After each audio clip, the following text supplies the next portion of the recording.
오늘은 임대차 3법에 대해서 교육을 할 건데, 임대차 3법에는 지금 세 가지가 있어요. 계약갱신 청구권이라는 게 있습니다. 그거는 보통 이제 2년마다 이제 재계약되는 거, 여러분도 아시죠? 그 정도는. 그 다음에 이제 뭐가 있냐면, 전월세 상한제라는 게 있어요. 예를 들어서 이제 갱신할 때 5% 이상 못 올리고 5% 선에서 올리는 거 아시죠? 그걸 이제 전월세 상한제라고 하는 거예요. 근데 이제 세 번째가 있어요. 전월세 신고제라는 게 있어요. 전월세 신고제. 혹시 들어보셨나요? 전월세? 그거 아마 안 들어보신 분이 있을 거예요. 그래서 제가 내용을 좀 찾아드릴게요. 지금 우선은 미리 팩트만 알려드리면 제가 지금 여기 부동산 거래 시스템 지금 홈페이지 들어왔거든요. 그러니까 네이버에다가 부동산 거래 관리 시스템 이렇게 한글로 치시면 부동산 거래 관리 시스템 나와요. 근데 여기 임대차 신고, 확정일자, 매매 신고가 있죠. 근데 사시는 곳 시랑 만약에 서울이면 서울시, 만약에 영등포구면 영등포구, 그 다음에 신고하기가 있고 신고하기 누르시면은 조회도 가능하십니다. 그래서 여러분들이 이게 등록이 되어 있는지 안 되어 있는지 확인하셔야 돼요. 왜 그러냐? 요게 세입자도 신고를 해야 돼요. 세입자도. 이게 안 돼 있으면 세입자한테도 과태료가 이번에 5월 30일까지 안 돼 있으면은 과태료 발생합니다. 지금 최대 100만 원이에요. 그래서 지금 여기 돼 있는지 확인을 하셔야 됩니다. 지금. 그래서 여기에 대한 거를 좀 알려드릴 건데 지금 2022년 5월 31일 전월세 신고가 돼야 됩니다. 그 분들에 한해서 이제 과태료가 물지 않고요. 임대인, 임차인 모두에게 의무가 있고요. 근데 여기 대해서 제가 좀 설명을 좀 하면은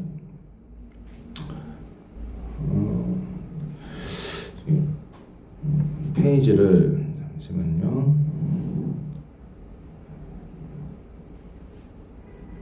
한글로 자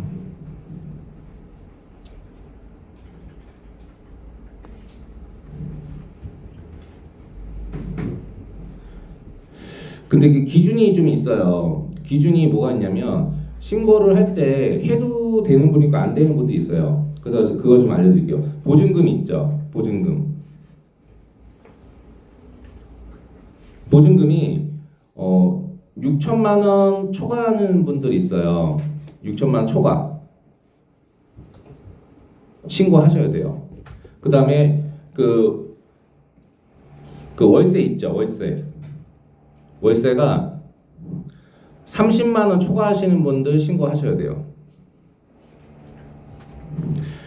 근데 이런 부분 있잖아요. 보증금이 5천이에요. 예를 들어볼게요. 보증금이 3천이라고 해봅시다. 보증금이 3천만 원이에요. 근데 월세가 예를 들어서 31만 원이에요. 월세가. 보증금 3천에 월세 31만 원 내고 있는 거예요. 하나라도 걸리면 신고하셔야 돼요. 그러니까 이분은 신고하셔야 되는 분이에요. 예를 들어서 뭐 보증금이 만약에 1,000만 원이다. 근데 막 월세가 예를 들어서 50만 원이다. 그렇죠? 이게 가장 제일 많죠. 하셔야 돼요, 신고. 이해 가시죠? 이게 기준입니다. 그래서 보증금 6천만 원 초과할 경우, 월세 30만 원 초과할 경우인데 이게 각각이에요.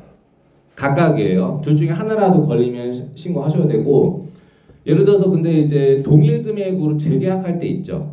동일 금액으로 재계약할 때는 신고 안 하셔도 돼요. 그런 경우는 제외하고요. 그 다음에 이거 신규로 하시는 분들 신고 당연히 해야 되는 거고, 그 다음에 예를 들어 변경되는 부분이 있죠. 금액이 바뀐다거나 변경되는 부분이 있으면 신고하셔야 됩니다. 변경도 포함이 돼요. 변경도 신고하셔야 되고, 해지하는 경우가 있어요. 해지. 만약에 예를 들어서 여기를 해지를 하고 뭐 다른 데로 갈 수도 있고, 뭐 여러 가지, 아니면은 집주인이 여기 살 수도 있죠. 그런 경우도 신고를 하셔야 됩니다. 그래서 우선은 아까 제가 보여드리는 사이트 들어가셔서 조회를 한번 해보셔야 돼요. 이게 등록이 돼 있는지 아닌지 확인해 보셔서 등록이 안 돼 있다. 그러면은 올해 2022년 5월 31일 전까지 신고하셔야 되는데, 중요한 게 이게 월세 계약서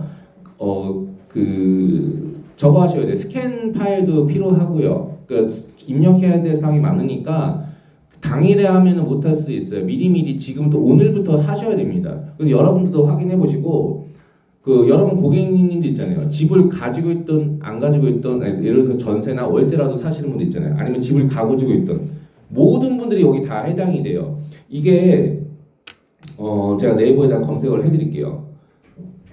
자, 네이버에다가 다시 한번 얘기하자면 부동산 거래 관리 시스템입니다. 부동산 거래 관리 시스템 여기 들어가서 확인하시면 돼요. 네이버에다 치면 나오거든요.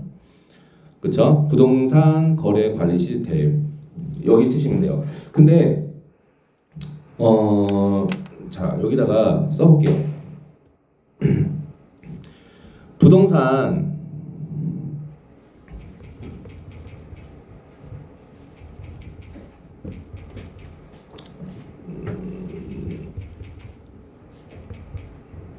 전월세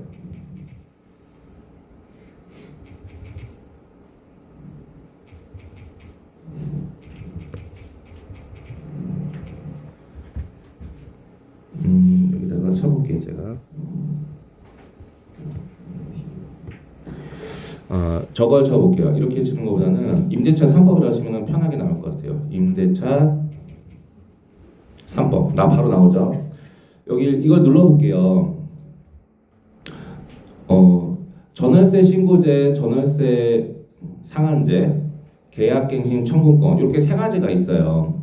근데 임대차 주택임대차 보호법으로 돼 있는 거예요. 개정안을 얘기를 하는 건데 요게 2020년 7월 30일 날 국회에 통과를 했어요. 근데 여기 보면은 내용을 보다 보면은 맨 밑에 있네요. 여기 있네요. 자, 또 임대차 3법 중 전월세 신고제의 도입 근거가 되는 부동산 거래 신고 등에 관한 법률 개정안은 7월 28일 국회 국토교통위원회 전체 회의를 통과해 8월 4일 본회의에 통과하였다. 따라서 이에 따라서 2021년 6월 1일부터는 2021년 6월 1일이면 작년이에요. 작년부터는 전월세 거래 등 임대차 계약서 계약 시 임대차 계약 당사자 집주인과 세입자 그렇죠?가 30일 이내 만약에 계약을 하고 30일 이내 그러니까 작년 2021년 6월 1일 이후에 예를 들어서 전월세 계약하신 분들 있죠. 작년도 6월 1일 이후에 전월세 계약하신 분들은 이후에 30일 이내에 주택 소재재 관청에 임대차 보증금 등 임대차 계약 정보를 신고해야 한다. 만약 당사자 중 일방이 신고를 거부하면 단독으로 신고할 수 있도록 했으며 임대차 신고가 이루어지면 확정일자를 부여한 것으로 간주한다. 또한 개정안에는 주민등록 전입신고를 해도 임대차 계약 신고를 한 것으로 처리할 방안도 담겼다. 다만 전월세 신고제가 도입된다고 해도 모든 지역과 모든 주택을 대상으로 하는 것은 아니며 법 시행령에서 대상 지역과 임대료 수준을 정하도록 했다. 아까 제가 얘기했던 거 있죠? 지금 전월세 6천만 원, 그렇죠? 6천만 넘어가는 거, 그리고 월세 30만 원 넘어가는 거, 거기 둘 중에 하나라도 해당되면은 하셔야 된다는 거예요. 근데 요거를 유예를 줬어요. 유예를 1년 유예를 줬는데 그게 올해 6월 1일입니다. 근데 예를 들어서 6월 1일까지 신고가 안 되는 분들은 과태료가 100만 원 부과가 됩니다. 그래서 이거를 오늘 여러분들 고객님들한테 오늘 전부 다 이거 다 알려줘서 이거 상황을 알려주셔야 돼요. 그쵸? 아무도 몰라요. 근데 중요한 건 이거를 지금 최근에 부동산 제가 혹시나 해서 물어봤는데 모르시는 거야. 부동산 그 중개업소에서 이걸 모르시더라고. 지금 보니까 부동산 중개업소도 모를 정도인데 고객님들 아는 분이 몇 분이 되겠어. 거의 모를 거예요. 지금 내용을. 그래서 이 내용을 알려주셔야 되고 여러분도 확인해 보세요. 그래서 오늘 알려드리는 거고 굉장히 중요한 내용이죠. 그 다음에 오늘은 제가 이게 뭐냐면 주택 임대차 이 국토교통부에 들어가면은 이게 임대차 3법에 대해서 나와 있어요. 임대차 3법에 대해 나와 있는데 이번에 새로 이제 대통령님 오시면서 요 임대차 3법을 없앤다고 하는데 이거는 없애기가 어렵습니다. 이거는 국회 통과해야 되고요. 이거 걸리는데 제가 볼 때는 1년 이상 걸릴 가능성이 있고요. 아니면 안 될 수도 있습니다. 왜냐면 예를 들어서 이번에 양도세가 완화를 하잖아요. 다주택자들. 근데 그런 거 같은 경우는 대통령령으로 이제 시행령으로 바로 국회 통과하지 않고 할 수 있어요. 그래서 그거는 바로 될 거라고 보는데 임대차 3법은 지금 오히려 더 강화될 수도 있어요. 법 자체가. 이거는 쉽지 않습니다. 없어지기가. 근데 이거를 여러분들 왜 아셔야 되냐? 지금 전세가가 지금 사상 최고치까지 올라가고 있습니다. 요 임대차 3법으로 인해서. 예를 들어서 2년마다 5% 안에서 이제 오르게 돼 있는데 보통 여기에 변수가 몇 가지가 있어요. 예를 들어서 2년 동안 5% 오른 다음에 연장을 했어요. 근데 4년이 됐잖아요. 한 번밖에 못 올려요. 근데 4년 뒤에 이제 더 많이 올릴 경우도 있고요. 아니면은 집주인이 직접 산다고 했을 때는 갱신이 안 됩니다. 나가야 돼요. 집주인이 갑자기 여기서 직접 들어가 산다고 하는 경우는 나가야 되기 때문에 요새 요 임대차 3법이 좀 문제점이 많다는 얘기가 굉장히 많습니다. 실제로. 집값을 떨어뜨려야 되는데 오히려 임대차 3법이 집값을 계속 지금 전세가를 계속 부추긴다는 얘기가 많아요. 그래서 여기 임대차 3법에 대해서 요 내용이 굉장히 많거든요. 근데 이 중에서 몇 가지 정도는 여러분들 알고 계셔야 될 것 같아서 제가 자료를 가져왔고요. 주택임대차 보호법이 어떤 건지 여기 하나씩 보면서 이거를 하는 이유는 그거예요. 임차인에게 불리함이 없도록 세입자를 보호하는 차원에서 만든 겁니다. 그래서 만든 건데 여기 페이지가 74페이지예요. 엄청 잘 나와 있습니다. 그래서 약간 몰라도 되는 내용들은 좀 넘어갈게요.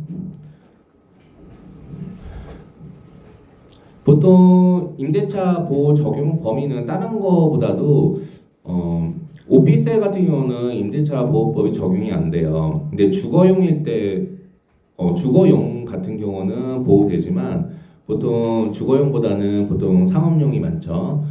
그래서 주거용으로 판단되는 건 보통 빌라라든지 아파트, 그렇죠? 보통 여러분들이 알고 있는 그런 주거용 생각하시면 될 것 같아요.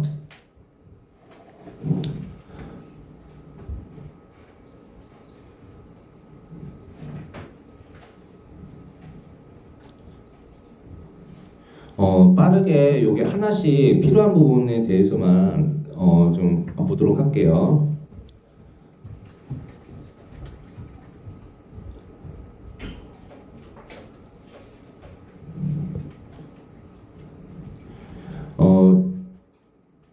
임대차 존속기간 2년이 나와 있는데 임차인은 임대차 계약 2년을 주장할 수 있다. 다만 반드시 2년으로 임대차 계약할 필요는 없습니다. 임대차 기간은 1년으로 정한 경우 임차인은 1년 이후 이사 가고 싶으면 이사를 가면서 보증금을 돌려달라고 할 수 있고 계속 살고 싶으면 최소한 2년간 주택에서 살 수 있습니다.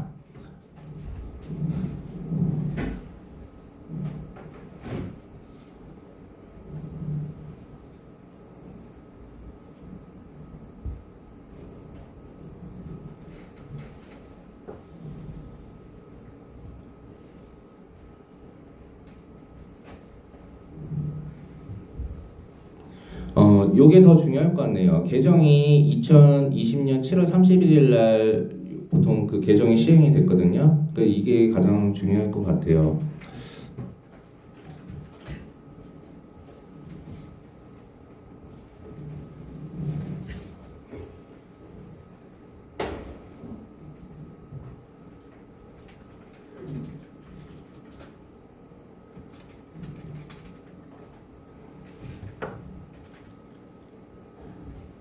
계약갱신 요구권이라는 게 있어요. 계약갱신은 1회 계약 청구할 수가 있고요.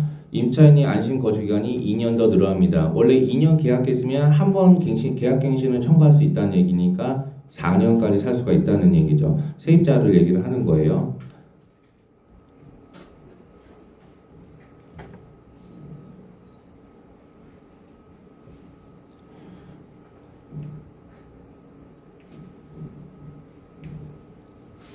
근데 요새 문제가 되는 게 있어요. 그 임차인, 그러니까 세입자 말고 임대인, 그 집을 소유하고 있는 분들이 여기 8번에 보면은 직계 존속, 직계 비속을 포함한다. 목적 주택에 실제 거주하려는 경우, 그러니까 집주인이 직접 거주하려는 경우는 갱신을 거부할 수가 있어요. 이것 때문에 지금 문제가 되는 거거든요. 그러니까 제도가 그러니까 정상적으로 돌아가면은 이 월세가 그렇게 올라갈 리가 없는데 여기 보면은 임대인이 직접 살 필요도 없어요. 직계 존속이 되니까 자녀들을 그쪽에 넣을 수 있는 거고 직계 비속이라는 거 부모님으로 넣을 수도 있고요. 만약에 내 가족 중에서 누가 거기 산다고 하면은 그 세입자는 계약갱신을 하더라도 집주인이 거부할 수가 있는 겁니다. 이게 문제가 되는 거예요, 지금. 그리고 지금 또 문제가 되는 게 뭐냐면 이거를 예를 들어서 걸린다 하더라도요. 이게 문제가 있어요. 예를 들어서 뭐 전세가 3억이다. 그럼 계산기를 한번 제가 계산을 한번 해볼게요.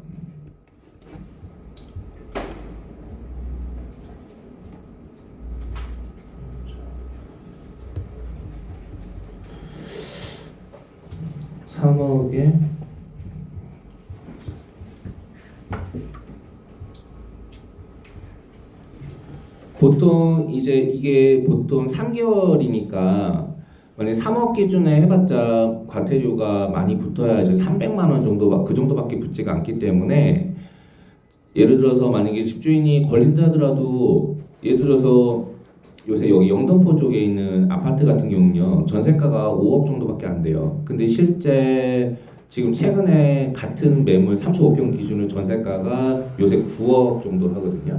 그러니까 예를 들어서 4억 이상을 더 올릴 수가 있는 거예요. 그러니까 가격 차이가 되게 심합니다. 근데 과태료 300만 원 무서워서 4억이나 올릴 수 있는데 그걸 피할까요, 집주인들이? 절대 그렇지 않다는 거죠.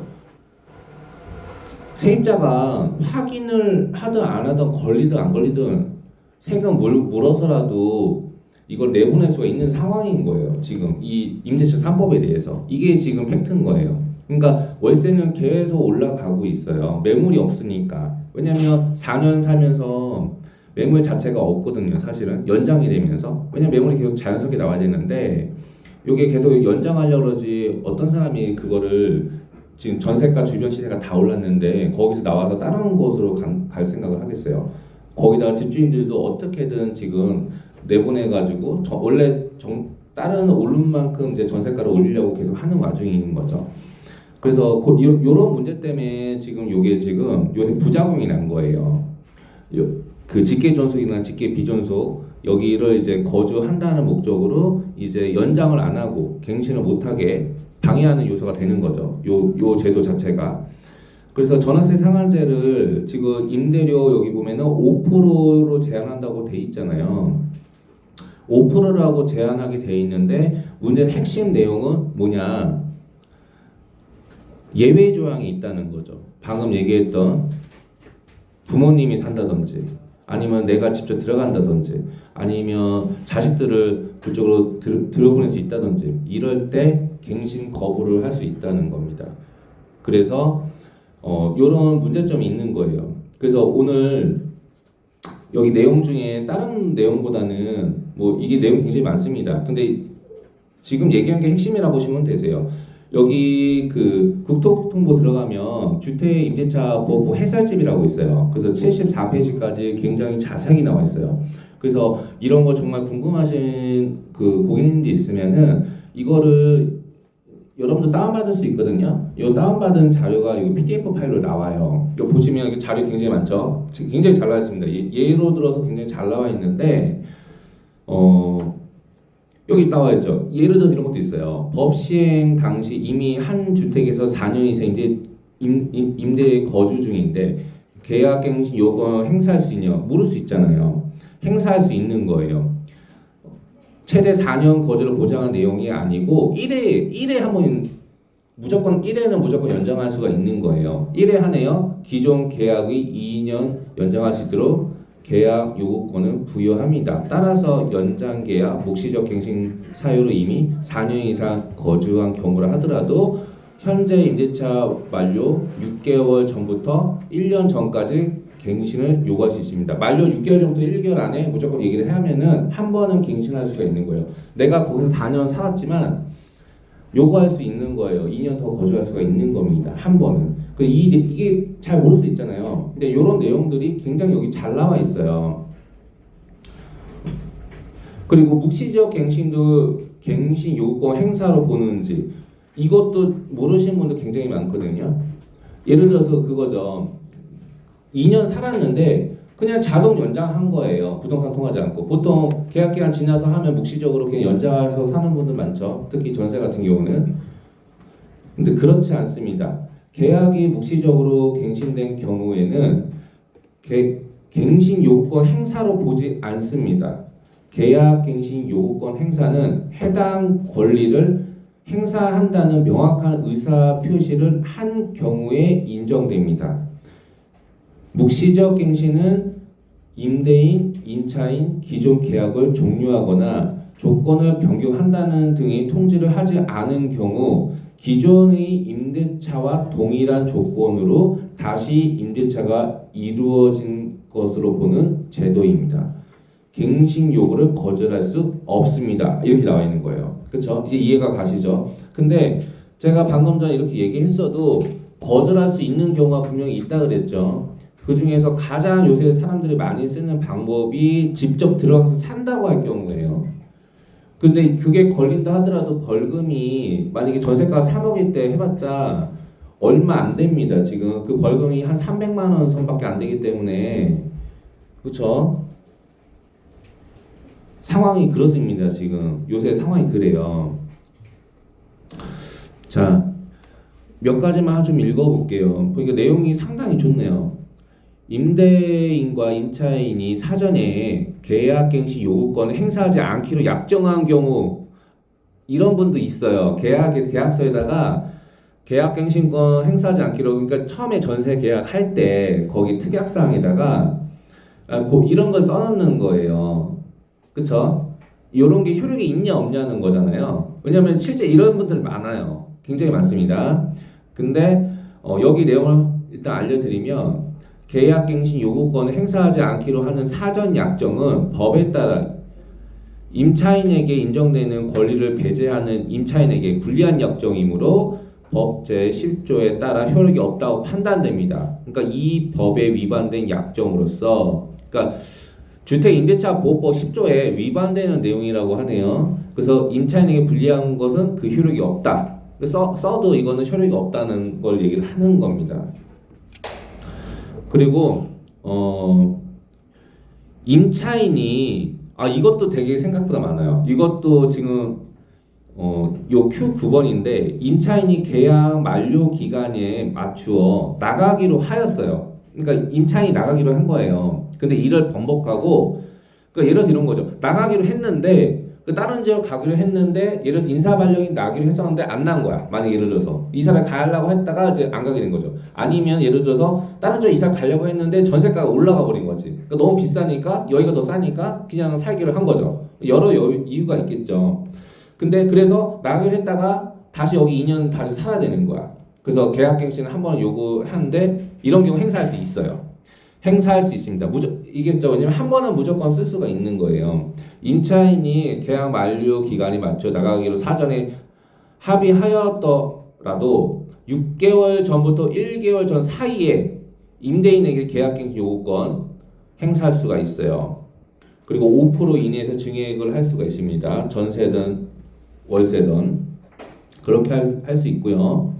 법 시행 전 임대인이 계약 만료 6개월 전부터 1개월 전까지 기간에 임차인에 대해 갱신 거절 통지한 경우 그러니까 이거예요. 그러니까 법 시행 전에 요게 행사하기 전에 임대인이 먼저 계약 만료 6개월 전에 아니면 1개월 전에 계약갱신을 거절을 미리 해놓은 거죠. 그러니까 세입자가 아니라 집주인이 나가달라고 얘기를 한 거죠. 뭐 다른 사람 들어온다고 한 거죠. 이런 경우라 하더라도 행사할 수 있습니다. 그리고 계약갱신권 행사 시 예를 들어서 그러니까 한 번 2년 살고 한 번 더 계약갱신을 해서 2년을 살기로 한 거예요. 근데 무조건 2년을 살아야 되냐 이걸 얘기를 하는 거죠. 왜냐면 궁금하잖아요. 이거 잘 모르니까. 계약갱신 요구권 행사 시 임차인은 무조건 2년을 거주해야 하는지 그렇지 않습니다. 계약갱신 요구권 행사에 따라 갱신되는 임대차의 존속기간으로 2년으로 보지만 임차인은 언제든지 임대인에게 해지를 통보할 수 있습니다. 다만 위 해지의 효력은 임대인이 그 통지를 받은 날부터 3개월 이후에 발생합니다. 단 임대인은 해지 계약을 통보하더라도 계약 만료 전이라면 3개월간 임대료를 납부해야 합니다. 그렇죠? 이렇게 되는 거예요. 그리고 요런 경우도 있죠. 요런 거는 아마 오피스텔 같은 경우도 해당이 보통 많이 될 것 같은데, 임대차 계약을 최초에 체결할 때 계약 기간을 2년으로 한 게 아니고 1년으로 한 거예요. 1년만 살려고 했던 것 같아요. 근데 1년 이상 거주하고 싶을 때는 어떻게 해야 하는지, 2년 미만으로 정한 임대차 기간은 그 기간을 2년으로 보므로 계약 기간을 1년으로 정했어도 임대차 기간은 2년이 법에 의한 보장입니다. 이 경우 2년이 임대차 기간이 끝나기 6개월 전부터 1개월 전까지 기간에 계약갱신 요구권을 행사할 수 있습니다. 그렇죠? 기간을 정하지 아니하거나 2년 미만으로 정한 임대차는 그 기간을 2년으로 본다는 얘기죠. 다만 임차인은 2년 미만으로 정한 기간이 유효함을 주장할 수 있다. 그러니까 1년 이상 거주한 한번 연장 가능하다는 거예요. 2년짜리 연장 가능하다는 얘기죠. 그리고 계약갱신 요구권 행사에 별도의 방식이 존재하는지, 계약갱신 요구권 행사 방식에는 특별한 제한이 없습니다. 이것도 잘 모르시는 게 맞는데, 무슨 서류 같은 게 있는 게 아니라 구두도 가능하고요, 문자 메시지도 가능하고요, 이메일 등 모두 가능합니다. 근데 장래에 발생할 수 있는 분쟁을 예방을 위해서는 내용 증명, 우편 등 증거를 남길 수 있는 방법을 활용하는 것이 안전합니다. 문자로 보통 많이 합니다. 이런 것들은 문자 다 인정됩니다. 그 임대인이 요게 좀 팩트인데, 이거는 집주인이 갱신을 거절할 수 있는 것들이에요. 이거를 알고 계셔야 됩니다. 그래서 임대인이 요거를 거절할 수 있는 거, 여기에 대해서 좀 확인을 해볼게요. 몇 가지 사항이 있어요. 그래서 임차인이 이기 차임액에 해당하는 금액에 이르도록, 그러니까 정확히 얘기하면 연체를 한다는 경우죠. 그렇죠? 연체. 그러니까 연체를 임차인이 월세를 1, 2월 분의 월세를 연속하여 연체할 경우, 그러니까 2달 정도 연체를 하면은 뭐 1월 연체 후 2, 3월에 지급하였다가 4월에 다시 연체한 경우, 그러니까 연속으로 2달을 만약에 월세를 연체를 했던지, 아니면 예를 들어서 1월에 연체를 했다가 2, 3월에 지급했다가 4월에 또 연체 한 번 또 한 거야. 이런 경우, 그러니까 무조건 2번 연체를 하면은 거절할 수 있어요. 그러니까 이거 알고 계셔야 돼요. 그러니까 예를 들어서 무조건 난 갱신되는 줄 알고 날짜를 하루씩 연체를 2번만 한다, 만약에 계약 기간 중에 그 2년 동안, 그럴 수 있잖아요. 2년 동안 연체 2번 할 수도 있는 거잖아요. 날짜 하루 더 밀릴 수 있는 거 아닌가요? 그렇죠? 아니면 뭐 토요일, 일요일도 있는데 토요일을 지나서 월요일 낼 수 있는 거잖아요. 그거 다 포함된다는 얘기예요. 이런 경우는 갱신이 안 됩니다. 이거를 알려주셔야 돼요. 그렇죠? 이거 누구나 해당될 수 있는 사항이죠, 실제로.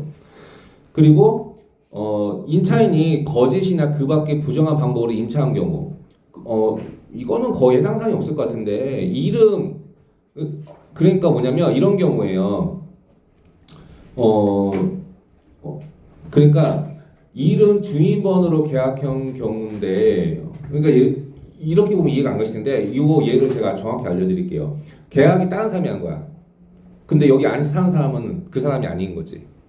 계약한 사람 사는 게 아니라 예를 들는 거죠. 제가 여기서 계약을 했어요. 근데 제 동생이 여기서 사는 거야. 그 갱신 안 되는 거예요.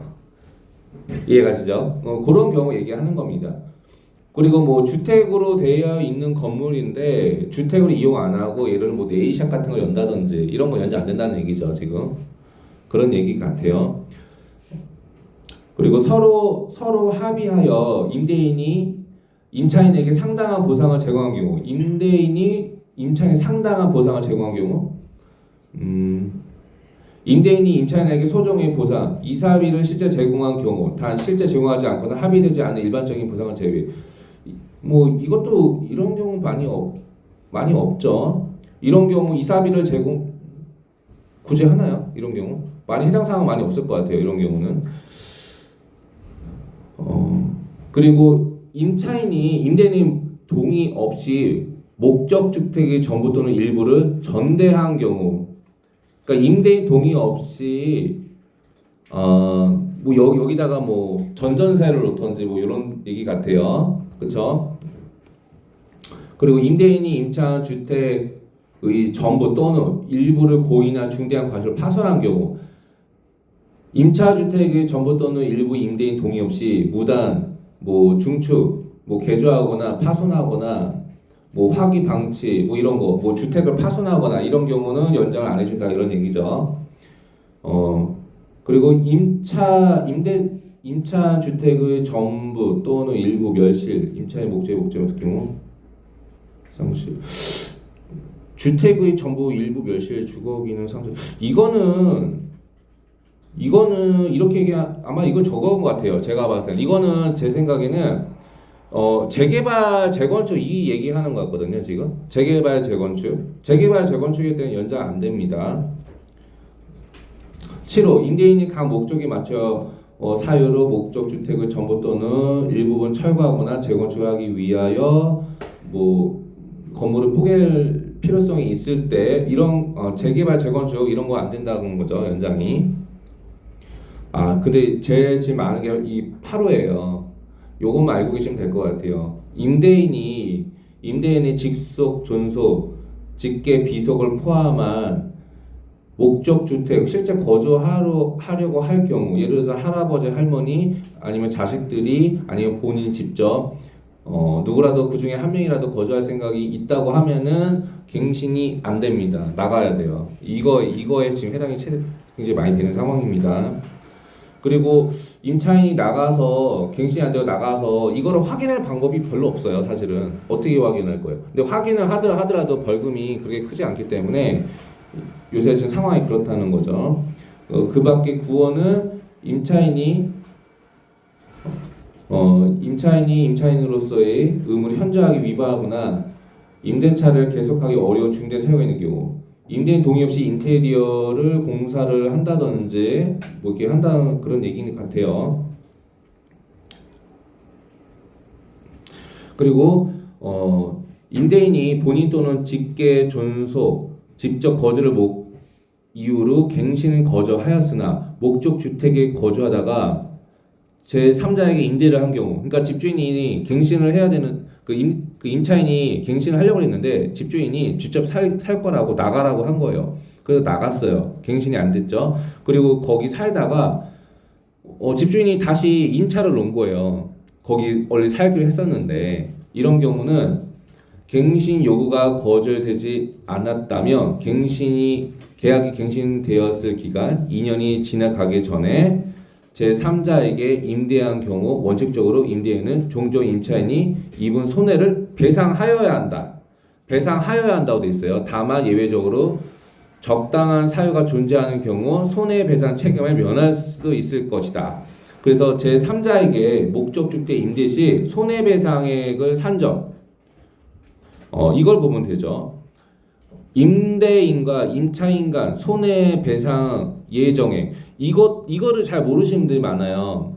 그쵸? 이거를 알고 있어야 되는 거죠. 이제 세입자분들, 임차인분들은 1의 경우 임대인과 임차인의 손해배상 예정액은 법적 손해배상 예정액 중 가장 큰 금액, 계약 거절 당시 월 단위 임대료, 전세금은 전액 월세로 전환, 법정 전환율 4% 적용, 3개월분에 해당하는 금액, 임대인이 임대로 임차인에게 임대하여 얻은 월 단위 임대료, 갱신 거절 당시 2년분에 해당하는 금액, 갱신 거절로 인한 임차인이 입은 손해. 근데 이거 금액이 크지가 않습니다. 사실은 크지가 않아요. 3억 기준으로 해도 이게 크지가 않아요. 지금 갱신 거절 단위 월 단위 임대료, 전세금은 전액 월세로 전환해서 계산하는 거고요. 3개월분에 해당하는 금액인데 이게 전환율이 4% 적용인데 이게 크지가 않습니다. 이게 3억 기준에 해도 4% 해도 금액이 그렇게 크지가 않습니다. 그리고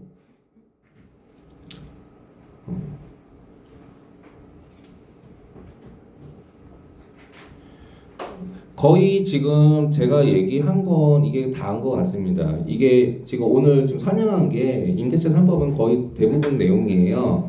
임대료 상한 제한은 언제 적용하는가? 임대료 제한은 존속 중인 계약에서 임대료 중액하거나 계약 갱신 요구권 행사하는 경우 적용이 되는 거죠. 그러니까 연장할 때 얘기하는 거죠. 보통 계약 만료하고 연장할 때 그때 보통 5% 내외로 적용이 되는 거죠. 그리고 5%를 무조건 올려주느냐 그건 아니고 증액할 수 있는 상한일 뿐이고 임대인과 임차인은 그 범위에서 언제든지 협의할 수 있다고 하지만 5%라고 보시면 돼요. 그냥 5%로 정해져 있습니다. 그렇게 보시면 될 것 같고요.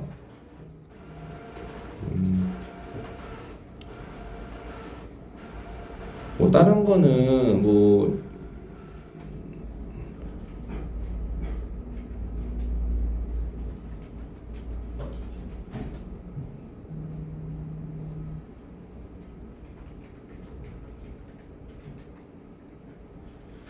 이것도 좀 있는데 그 계약갱신 요건 행사 시 전세를 월세로 전환이 가능한지 개정 법률상 갱신되는 임대차와 동일한 조건으로 다시 계약된 것으로 보므로 전세 월세 전환은 임차인 동의 없는 한 곤란합니다.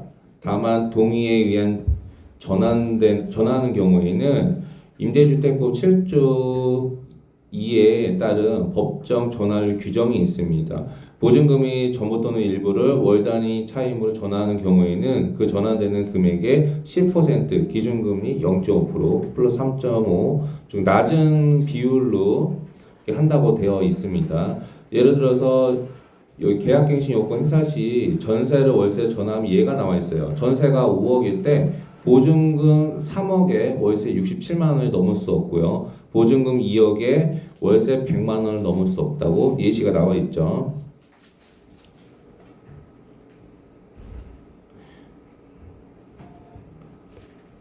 지금 정확히 얘기하면 전세를 월세 전환 가능합니다. 요새 다 그렇게 하고 있어요. 왜냐면 임차인이 그 허락을 해야 가능한데 안 해준다 그러면 우리 아들이 살기로 했다고 나가달라고 이래버리거든요. 그럼 나가줘야 되거든. 그래서 다 이렇게 전환이 됩니다. 실제로 지금. 그래서 지금 오늘 얘기한 게 임대차 3법은 다 얘기했어요. 근데 요 내용들 중에 지금 급한 게 오늘 아까 처음에 얘기했던 내용이 있죠. 그거 이제 전월세 지금 신고하는 거 지금 5월 31일이 마감이거든요. 이거 조회를 해서 돼 있는지 안 되는지 확인하셔서 하셔야 됩니다. 이런 분들이 있어요. 임대차 3법 이제 곧 이거 없앤다고 하는데 아무리 빨리 없애도 1년 이상 걸릴 겁니다. 그러니까 벌금은 먹을 거예요. 그리고 없애기 쉽지가 않아요. 왜냐면 국회 통과해야 되는데 국회에서는 지금 임대차 3법 강화한다는 얘기가 되게 많습니다. 이거 대통령이 어떻게 못해요 지금. 그래서 이거는 임대차법은 없어지기 제가 볼 때는 쉽지가 않아요. 몇 년 이상 갈 수도 있고요. 아니면 계속 갈 수 있습니다. 그래서 이 내용 알고 계시면 될 것 같습니다. 자, 오늘은 오늘 임대차 3법에 대해서 얘기했는데 지금 그 중에서 첫 번째만 지금 빨리 좀 확인하시면 되고 나머지는 똑같습니다. 한 번 더 갱신이 되고요. 그리고 올릴 때 5% 이내에서 올릴 수 있는 거예요. 하지만 지금 거기에 좀 변수가 있는 게 가족 구성원 중에 만약에 임대인 가족분 중에 누가 들어간다고 하면은 갱신이 안 되고 나와야 되는 상황입니다. 그리고 거기에 대해서 확인하기도 쉽지가 않고요. 확인이 돼서 벌금을 물게 하더라도 벌금이 그렇게 세지가 않습니다. 그래서 그 내용을 좀 알고는 계셔야 될 것 같아요. 그래서 이것 때문에 요새 최근에 그 임대차법 폐지해야 된다 얘기가 나오는 거예요. 왜냐면 그 지금 나와 있는 것들이 제대로 작동하면 문제가 안 되는데 예외 조항이 있는 거죠. 지금 집주인의 이제 가족 구성원 중에 누가 들어간다고 해버리면 갱신이 안 되는 상황이기 때문에 이 법 제도 안에서 제대로 돌아가지 않거든요. 사실은 제가 봐도. 그래서 오히려 더 지금 전세가를 계속 더 올리는 부추기는 역할을 임시상법이 지금 하고 있는 것 같아요. 제 생각에는. 그래서 요새 말이 많습니다. 이거를 폐지해야 된다 얘기가 많은데 폐지하는 건 쉽지 않을 것 같아요. 제가 봤을 때. 그래서 요 내용도 같이 좀 얘기를 해주시면 좋을 것 같습니다. 자, 오늘은 여기서 마칠게요. 이상입니다.